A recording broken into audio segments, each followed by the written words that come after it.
एका छोट्याशा कीटकाच्या चाव्यामुळे एखाद्या निरागस मुलाचा जीव जाऊ शकतो हे ऐकून धक्का बसेल, पण सध्या अशीच एक गंभीर परिस्थिती निर्माण झाली आहे. चांदीपुरा व्हायरस नावाच्या विषाणूमुळे आतापर्यंत 22 मुलांचा मृत्यू झालाय, तर अनेक मुलांवर उपचार सुरू आहेत.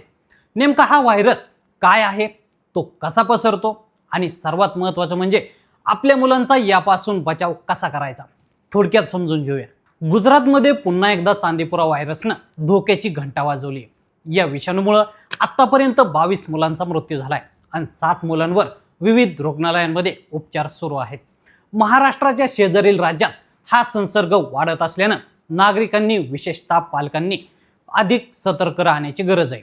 मिळालेल्या माहितीनुसार संशयित 184 रुग्णांपैकी 35 जणांना या विषाणूची लागण झाल्याचं स्पष्ट झालंय. 7 मुलांवर गांधीनगर, साबरकांठा, हिम्मतनगर, पाटण, राजकोट आणि भावनगर येथील रुग्णालयांमध्ये उपचार सुरू आहेत. गुजरातचे आरोग्यमंत्री ऋषिकेश पटेल यांच्या माहितीनुसार संसर्ग झालेली सर्व मुलं 15 वर्षाखालील आहेत.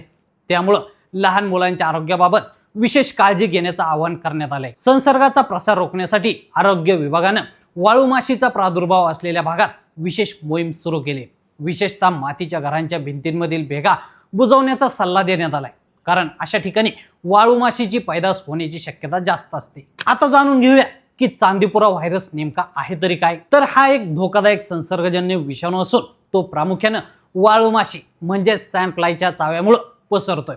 हा झोनोटिक विषाणू आहे, म्हणजे प्राणी किंवा कीटकांकडून तो मानवांमध्ये संक्रमित होऊ शकतो. या विषाणूमुळे मुलांच्या मेंदूला सूज येण्याचा म्हणजेच इन्सेफ्लायटिस होण्याचा धोका असतो. या आजाराची सुरुवात साध्या तापानं होऊ शकते, मात्र त्याकडे दुर्लक्ष करणं धोकादायक ठरू शकतं.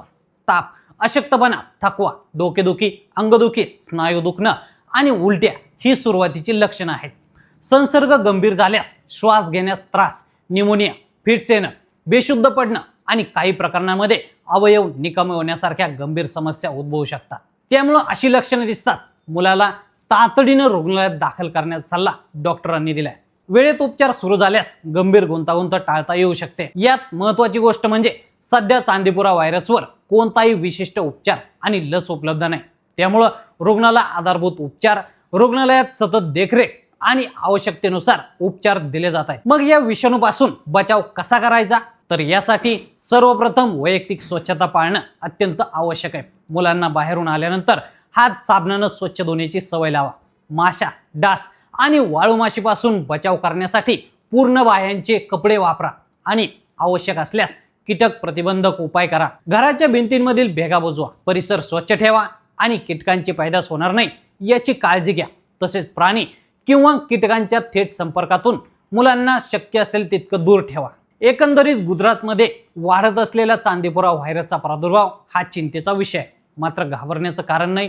योग्य वेळी लक्षणं ओळखणं, तातडीने वैद्यकीय उपचार घेणं आणि प्रतिबंधात्मक उपायांचं पालन करणं हाच या आजारापासून बचावाचा सर्वात प्रभावी मार्ग आहे. तर मंडळी, चांदीपुरा व्हायरसच्या या संकटाबद्दल तुम्हाला काय वाटतं, आम्हाला कमेंटमध्ये नक्की कळवा आणि असेच नवनवीन माहितीपूर्ण व्हिडिओ पाहण्यासाठी लेट्स अप मराठी फॉलो करा.